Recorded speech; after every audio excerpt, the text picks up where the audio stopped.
LinkedIn presents. Welcome to the Human Capital Innovations Podcast.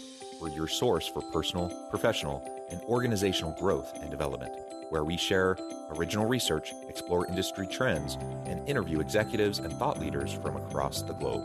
We hope you join us often for practitioner-oriented content around all things related to leadership, HR, talent management, organizational development, and change management. Maximize your personal and organizational potential with Human Capital Innovations Podcast.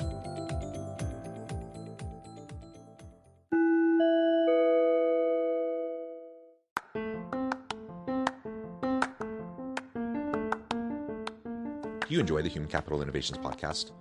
Enjoy ad-free listening by going to the Patreon page, and please consider contributing even at the producer or sponsorship level. And please leave a review. Thank you for your support.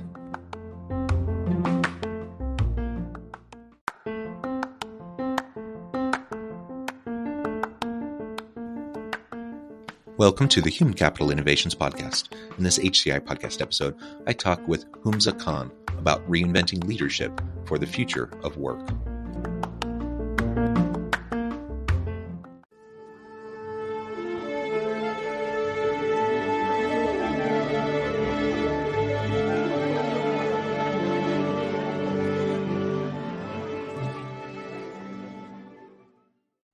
Hamza Khan, welcome to the Human Capital Innovations Podcast.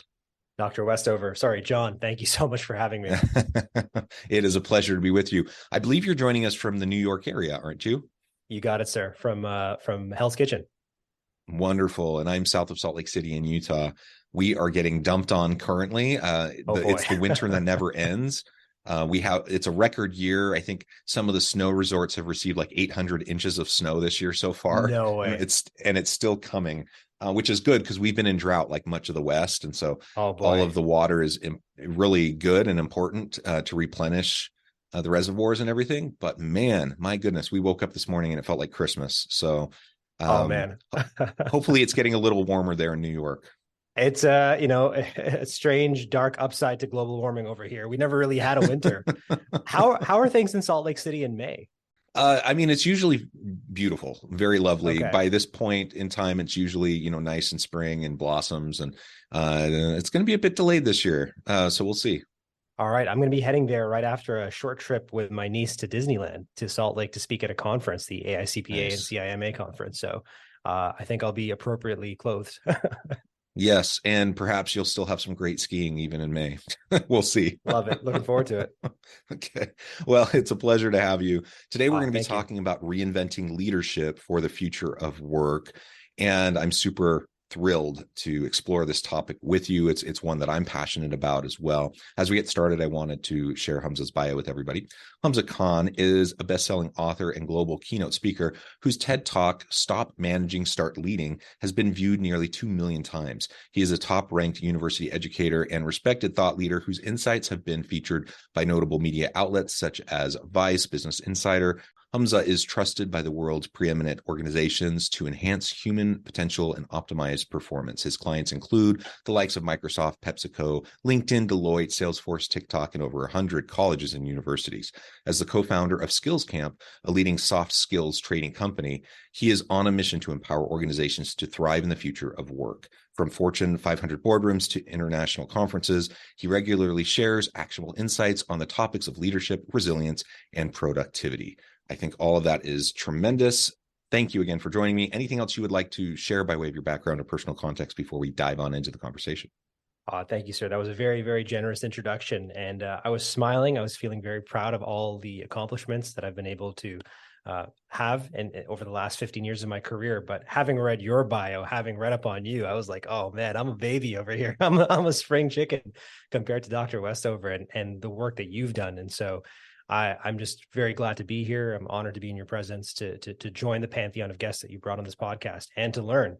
What's that saying? When one teaches, two learn. So thank you for gifting me an opportunity to share with your audience today. And I'm looking forward to this conversation because I believe that you have the career that I'm trying to emulate. You've extended and are continuing to extend the runway of what's possible for me as somebody who hopes to have as storied and as successful as a career as you do. So thank you, sir, for everything that you do. if you want to know more about me, it's I'm trying to become you. Well, that is very kind. I appreciate that. Again, really a pleasure to be with you. And it is a privilege to sit down every day and to have these wonderful conversations with thought leaders and executives and otherwise organizational leaders from across the globe. It's fantastic. It's so enriching to me. So I really appreciate you taking the time.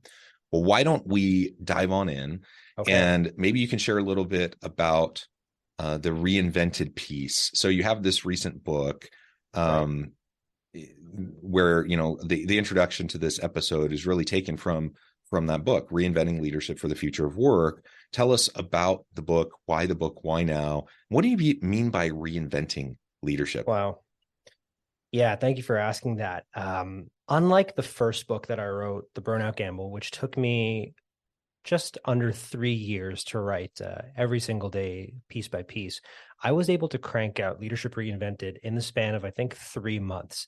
And I wrote about this in the epilogue of my book. I wrote that this book practically wrote itself. I found myself in a unique situation in which I was primed to observe the world in a different way.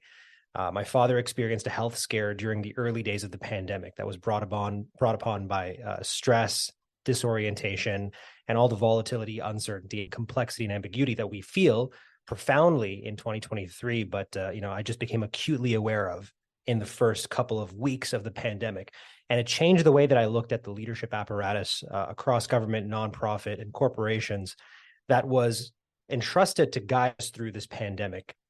And the idea that kept on running through my brain was this: how you prepare today is how you'll perform tomorrow. And the way in which I saw people performing, specifically leaders performing during the early days of the pandemic, led me to believe that we need a reinvention of leadership, specifically that set of values that we sync to during times of crisis, especially during periods of change.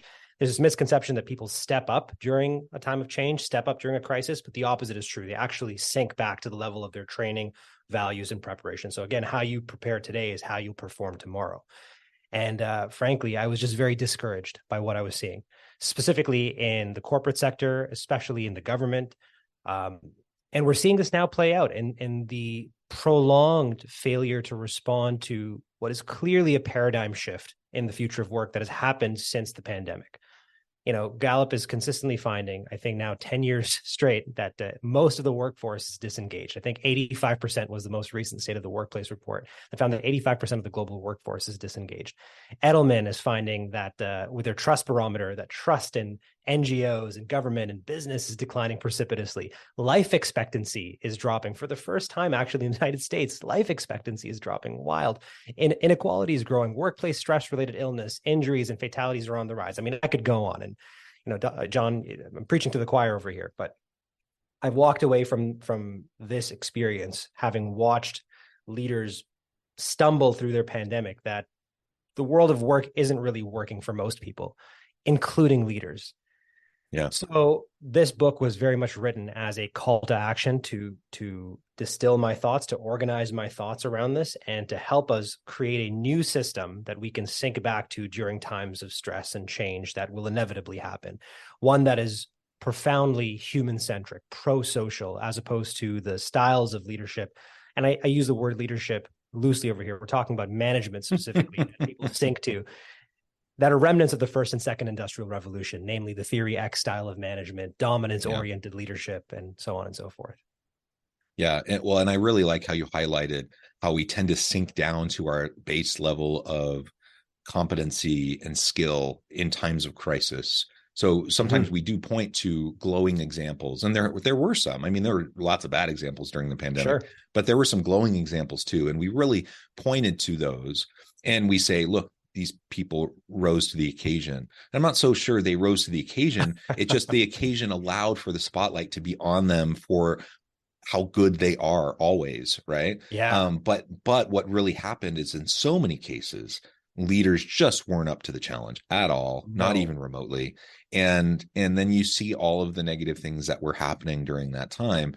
And as you said, it's not just early days of the pandemic that people were floundering. I mean, it's still today, and we're still looking, trying to figure out how to staff organizations, when the whole attitude around work and flexibility and everything like that has shifted for so many people. The psychological contract has shifted. People just want different things, and yet many of the old school leaders, quote unquote leaders, like you said, more like managers, they want things to just neatly go back to the way they were before, and that's just not the world we live in. And John, on that note, I'd love to ask you, because this is the question that I get asked the most when I do workshops and training. I'm always asked what advice I would give to organizations, specifically leaders that are insisting on their knowledge workers returning to a Monday to Friday, 9 to 5 mandated work week, I should say. And I find that I'm pulling my punches and not saying what I truly feel.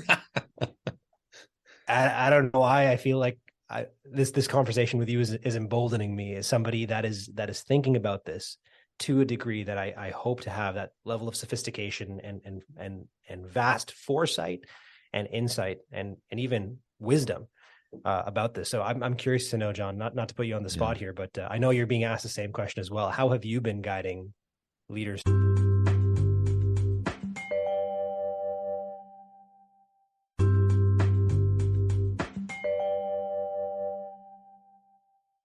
It's insane. Like, it's crazy. If you think I was not expecting that answer. If you think you're just going to go back to the way things were and that it's going to work, you're crazy. You're up in the night. Your head's in the sand. I'll say, with the caveat that, of course, every organization is unique, has its own unique context. So there are situations where it makes complete sense for workers to go back to work.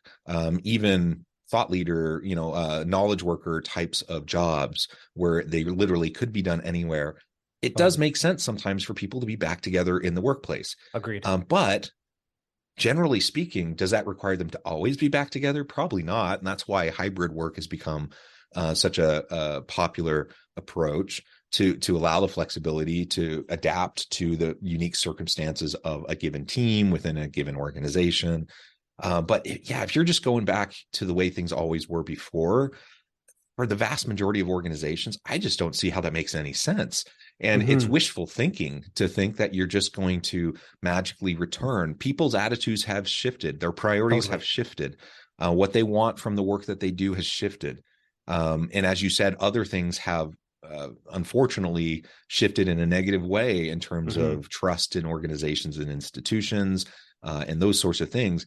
That's just the reality. And so we have to learn how to navigate this new reality. It's one of the reasons why we have such challenges hiring good people into organizations. Even with tens of thousands of people being laid off in the tech sector, we still have a shortage of highly skilled people, particularly in STEM fields and in healthcare and in some of those areas. And unless you're willing to rethink things and make sure you have a really good justification when you take away people's flexibility, unless you can do that and articulate that clearly, you're just going to lose the faith and trust of your people, and you're going to struggle to be an employer of choice and attract great talent. I don't see any other way around it. Couldn't agree with you more. And with enough of a wide enough time scale, those organizations, I don't think, will be able to cross the chasm of time. The onus is really on leaders and organizations to figure out an art of gathering and a true justification for why people should be synchronously in the same place. Man, that was very validating to hear, sir. Thank you. You have given me the ability to stand up sometimes with my chest puffed out and say what's on my mind. Truly. Yes. Well, sometimes it isn't well received. When I say, dude, you're crazy. But sometimes people need to hear it, because sometimes you just need a little bit of tough love, and for someone to actually give you a reality check. And I have seen some leaders who, they're wading into it and they're kind of hesitant, but they're kind of feeling it out. Those aren't the people I'm talking about. I'm talking about the people that are full on retrenched, really trying to, argue for a return to the good old days. And that's just insane. That's insanity to me. And, perhaps at risk of never being asked by Amazon to do any work with them, I was most surprised by Andy Jesse's email, which had no qualification whatsoever for his desire to get people back into the office. He was just layering that email with platitudes like, I feel like we do better work when we're in the office. I'm like, well, sir, show me the stats, because I can show you MIT Sloan reports. I can show you McKinsey reports, differences in workplace dimensions related to well-being. Like, what are we talking about, Andy? So I sometimes I try my best to assume ignorance before I do malevolence, but I can't help but wonder if some of these leaders are using this as an opportunity to shake things up in their organization and get rid of some talent. Maybe. I don't know. I think that's definitely part of it for some organizations. It's a great catalyst point. It's an inflection point for organizations, right. And it's a good way to sift. Now we could argue all day long whether or not we think it's an appropriate mechanism for sifting, right. Or whatever. But I do think that's probably why many organizations are going about, this kind and of it's approach. Unfortunate, because I believe that how you do one thing is how you do all things. And so if that's the, sort of unethical way that they're going about sifting, it's very, it's antisocial. It's not in the best interest of employees. Although that could be argued. But I agree. And I think sneaky way to do things. Yeah. And I agree. And I think one of the things we clearly know by now with the research that's been done is that flexible work arrangements disproportionately positively impact, minorities, people of color, women, etc. And the opposite is true. So when you force everyone to go into the workplace physically, then you disproportionately negatively impact those same populations. And so you better have a good justification for it. If you don't, then whether it's your intent or not, then you bring into question equal employment opportunity, and discrimination and all sorts of things, which, even if it doesn't cross the legal threshold of, something that you could get sued for, it definitely raises, it's a moral question, and it's an ethical question for sure. That's fascinating. I never actually thought of the mandated return to work as an equity issue, but you're absolutely right. For the CEO who bought their house in 2003 to insist on everybody coming back to the downtown core when people have been priced out is truly an equity issue when you think about it. Huh. Wow. Yeah. We're so like 5 minutes in and my head is spinning already. This is wild. It's just another layer to all of this, right? And and so, as you talk again in your book about reinventing leadership for the future of work, we just have to take into account the new realities. Obviously, there's all sorts of disruptive technologies that are allowing us to more effectively than ever work remotely or work in hybrid fashion. It's one thing if 10 years ago someone would said, I really insist that everyone be together physically in the workplace so we can be productive. That's an argument I would buy a little bit more. But now it's a hard argument for me to buy into, because we've enhanced things so dramatically over the last several years. We've just leaped ahead, a decade in terms of where we were at, people's buy into the different technologies. And so at this point, you better have a really good justification for it. The part of the challenge I think that many old school leaders are facing is they just don't know how to lead or manage in this modern world of work with people working remotely, because their style required them to have control. Their style required them to wander around the office, to do visual check-ins, and optics, the optics and the personal presence. All of that was really important to their style. And now they're like, I don't even know what I'm supposed to be doing. I don't know how to hold people accountable. I don't know what they're doing. And so in many cases, even those who have allowed for remote work to continue, they've put in place all of these ridiculous monitoring protocols so they can still see what everyone's doing all the time. And that's just not what people want. It's not, if we talk about the negative impacts of micromanaging, same applies if you're not together physically. If you're remotely and you're still being micromanaged because your keystrokes are being monitored and you're being checked in on multiple times a day, that's not the type of environment people want to work in, where most people will thrive. Exactly. And you had a wonderful episode that I just listened to actually this morning on psychological safety that I would encourage listeners who are just tuning in for this episode to go back and listen to that. I can't remember the name of the guest that you had on, John, but fantastic episode. You're absolutely right. And I'm fascinated and obsessed with why leaders behave this way, especially during times of crisis and stress. And I think so much of it has to do with fear. The fear of a loss of resources, the threat of a loss of resources or insufficient reward following a gain in less resources. And that's actually not my own idea. That's the Stephen A. Hopfall conservation of resources theory. And so when that happens, then counterproductive workplace behaviors start to set in within the leadership and across the organization. People become more protective and the organization becomes more closed. And then you know this better than anyone else, Dr. Westover, the Katz and Kahn open and closed system theory. Basically, a closed organization is one that's not engaging with the world around in any meaningful way. And as a result, the nucleus, the core of the organization festers. And so organizations, specifically leaders, need to become more open and do the counterintuitive thing during a time of change, to actually talk to your employees, to talk to your customers, to talk to your friends and family and get as much information as possible versus making decisions in a silo. And I think one of the unfortunate decisions being made in the silo right now is whether or not to come back into the office. I was part of these conversations in the last organization I was with. We would just sit, the four of us in a leadership team, and just talk about people that weren't at the table. We're making decisions about people that weren't at the table. And so that was frustrating. And I'm seeing this happening at scale. And I think, again, how you do one thing is how you do all things. And so if that's the MO in the organization to make decisions about us without us, then that to me is indicative of the organization being closed, which then introduces a whole host of other problems.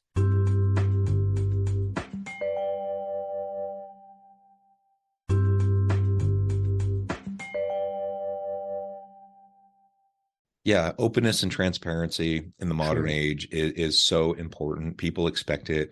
It's one of the reasons why trust has gone down in institutions and in organizations, because they just don't see. And it doesn't mean that leaders have nefarious purposes or nefarious agendas, or that they're ill intent or anything like that. Like, it doesn't mean all of that necessarily, but that's what people assume when things are closed off. And so you just have to recognize, your tendency might be to close things off, to be self-protective in times of crisis. And really what you need to do is you need to be more open, more transparent, talk to more people, listen harder, and that will serve you very well. And everything you've been talking about today has been focused around a people-centric organizational mindset, right? An organizational model that focuses on people first. And again, that is a bit of a shift. I know there's certainly plenty of organizations that have shifted in that direction. There are plenty of leaders that have shifted in that direction in recent years, but the vast majority still are kind of this old school, mentality around top-down, autocratic leadership styles and do what I say. It just doesn't work nowadays. If you focus on people, the positive metrics will come. The ROI is clear on investment in your people, your greatest asset within the organization. You'll create more, you'll have more innovation, you'll provide better value to the market, you'll have better customer retention, et cetera, et cetera, et cetera. And ultimately, that's what's going to help organizations thrive and stay relevant in the modern and future world of work. And if you don't do those things, like you said, you stagnate, and eventually you just become increasingly irrelevant. Like, you just aren't going to matter. And there's so many case studies we can rehearse of organizations that became closed, that didn't put their people first. I mean, the downside to me is crystal clear. And what I'm struggling with now, doctor, is sorry, that's just a force of habit. I once had a professor that dressed me down for not referring to her as a doctor, but then she changed my mind about it too. She's like, I worked really hard to earn this. And I'm like, you know what? Someday I hope to get a PhD, and it would be cool to be called Dr. Khan as well. So let me put that energy out into the world. Well, and I will say for female doctors, I think it's probably extra important for them to be acknowledged. For me, you're more than welcome to call me John, but my wife also has a doctorate, and I actually really would prefer that people refer to her as a Dr. Westover, because it's just a little bit of a different gendered situation, right, in society. So completely understand that. My wife is currently a PhD candidate as well, and I feel very much the same way as you do, and which is why I'm curious to know, because I feel so much alignment with you, sir, so much synchronicity. Like I said in the opening, like you represented the career that I hope to emulate and wish to have at some point in the future. The downside is very clear to me for not practicing opening the organization. And I get sometimes stuck thinking that everything we're talking about right now seems so obvious. Put people first, treat your employees well. And if you treat your employees well, they'll take care of the customers, and customers will take care of the profits. This two-part question. Is this obvious, or are we in a bubble? And the second question is, if it is obvious, or if the logic does seem sound, why is this not more widespread? Why is the opposite normalized? Yeah, well, it's a good question, and I do think it's actually fairly obvious. If you ask most leaders and you ask them, just the kind of the social norms and the desired response, most people realize, yeah, micromanaging bad, autocratic leadership bad, like cooperative. Right? Most people recognize that. They'll say these types of things, but then they don't do these types of things, and they undermine their own ability. And it's not rocket science. It's not super complicated. I think most people tend to kind of recognize it, but where the rubber meets the road, when you find yourself in a moment of crisis, or you're feeling pressured by management above you, and you feel like the only response is to pressure the people below you so you can get the metrics so you look good, blah, blah, blah. All of that puts the pressure on people. And the approach that we're talking about takes time. It takes persistence. It takes resilience, and you just have to be, there's no substitute for consistency over time. And in the short run, you might see worse results because you're not putting the screws to people. Yes, right. But in the long run, you'll foster greater trust. You'll foster greater accountability. You'll foster, people will just do more creative things because they're not being micromanaged, because they feel empowered. So in the long run, much better benefits. But we tend to be such a short-term oriented society that I think it's just harder for people, when push comes to shove. It's kind of, let me give you one quick example. Sure. Yeah. This is great. I'm a really slow typer. I'm not a great typer. I'm of the age before they started really doing typing in school. I'm old enough to kind of be in that group. So I never really learned how to type. I did some typing games and stuff like that a little bit. But I'm a hunt and pecker. So I'm a 3-finger person. Like I literally type with 3 fingers.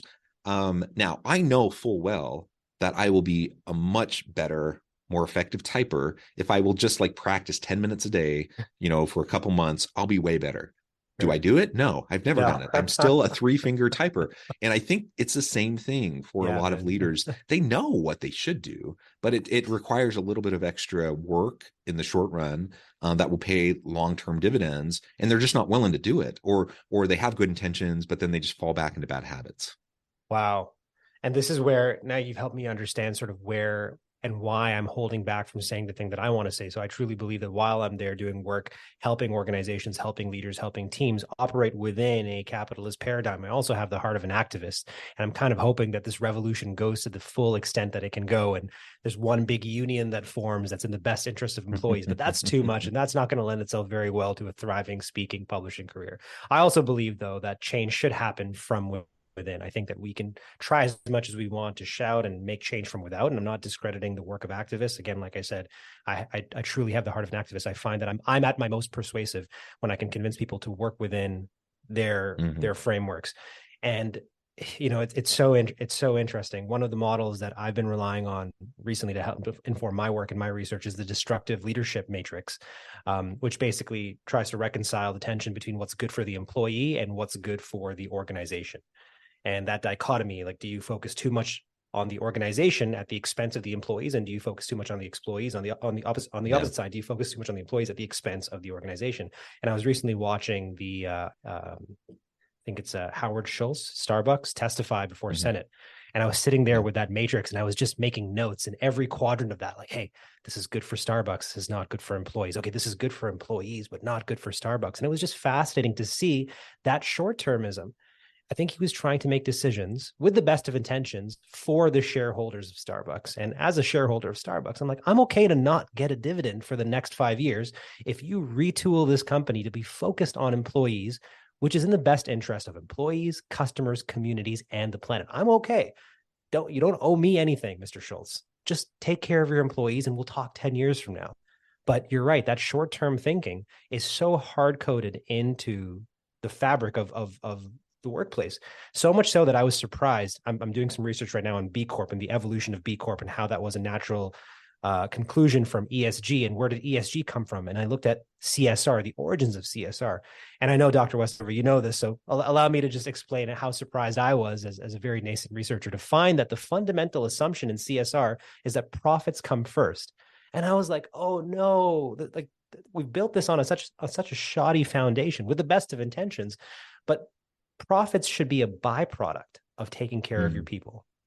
And this is the fundamental shift that I think needs to happen. And so it's validating to know that while this seems obvious, it gets lost in practice because of short-termism. Yeah. Hamza, this has just been a really fun conversation. I know at the time I'm going to need to let you go and get on with your busy day. But before we wrap things up for today, I just wanted to give you a chance to share with the audience how they can connect with you, find out more about your work, your team, where they can find your book, and then give us the final word on the topic for today. Certainly. And I appreciate how flexible you were with this conversation and answering my questions as well. It's felt more like a dialogue versus an interview. So thank you, sir, for being very generous. I have all of my links compiled for the listeners at hamzakhan.ca. That's HAMZA or ZA for my fellow Americans. HAMZAKHAN.ca. And the company that I'm building right now with my partner is Skills Camp. It's a soft skills training company, very similar to the organization that you are building right now, Dr. Westover. So much so that I sent the link. I was like, take a look. This is our North Star over here. Skillscamp.co, SKILLSCAMP.co. If you could take anything that I've said today and just distill it down to 3 words, put people first. Yeah. Well said. Thank you so much. I encourage the audience to reach out, get connected, find out more about what Hamza can do for you. Check out his book.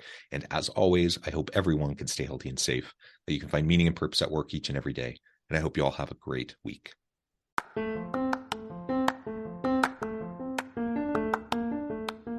you enjoy the Human Capital Innovations podcast? Enjoy ad-free listening by going to the Patreon page. And please consider contributing even at the producer or sponsorship level. And please leave a review. Thank you for your support.